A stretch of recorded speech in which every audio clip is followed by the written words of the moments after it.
Je suis un mastif anglais, né sur une île battue par le vent, façonné par la pierre, le silence et le temps. Je viens d'Angleterre, mais mon sang, lui, est bien plus ancien que ce nom. On m'appelle parfois Molosse, parfois géant, parfois monstre. La vérité, c'est que je suis un chien de garde ancestral. Un chien conçu non pas pour courir après le danger, mais pour l'attendre. Mon corps est lourd, massif, fait pour tenir. Ma poitrine est large, mes os sont épais. Ma tête est grande, puissante, avec une mâchoire capable de briser, mais rarement équilysée. Je peux dépasser 80 kilos. Je ne suis pas rapide, je ne suis pas nerveux. Je suis stable, je suis calme, je suis sûr. Mon regard est profond, parce qu'il a appris à observer avant d'agir. Mes dents sont grandes, visibles, réelles. Pas pour faire peur, pour rappeler que si je reste immobile, ce n'est pas par faiblesse. Je suis un chien de présence. Je suis plus ancien que tes frontières. Je suis là, assis devant toi. Et pourtant je viens de très loin. Avant que l'Angleterre ne porte ce nom, avant que les royaumes ne tracent des lignes sur les cartes, avant même que l'homme comprenne qu'il écrivait l'histoire, mon corps raconte ce que les livres oublient.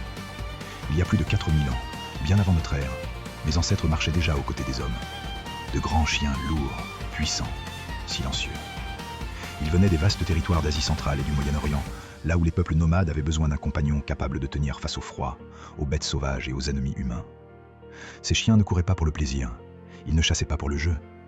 Ils gardaient, ils protégeaient, ils restaient debout quand tout le reste fuyait. Lorsque ces lignées arrivent sur les îles britanniques, plusieurs siècles avant notre ère, elles rencontrent un climat dur, des terres humides, des forêts épaisses. Les hommes comprennent vite une chose essentielle. Ici, il faut de la masse, du calme, du courage. Pas de la vitesse, pas de la nervosité. Alors on me garde, on me reproduit, on me respecte. Au 1er siècle après Jésus-Christ, les légions romaines envahissent la Bretagne. Les soldats découvrent mes ancêtres. Ils ne les confondent pas avec les autres chiens qu'ils connaissent déjà. Ils notent leur taille, leur ossature, leur regard fixe. Les chroniqueurs romains écrivent que ces chiens britanniques sont capables de tenir tête à des hommes armés.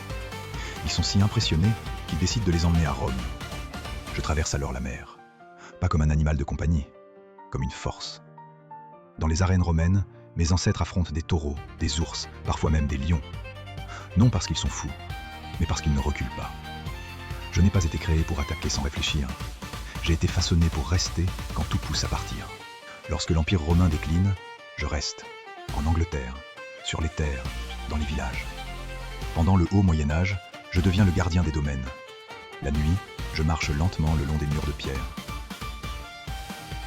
Je n'aboie pas inutilement, ma simple silhouette suffit. Les seigneurs comprennent très vite que je suis différent.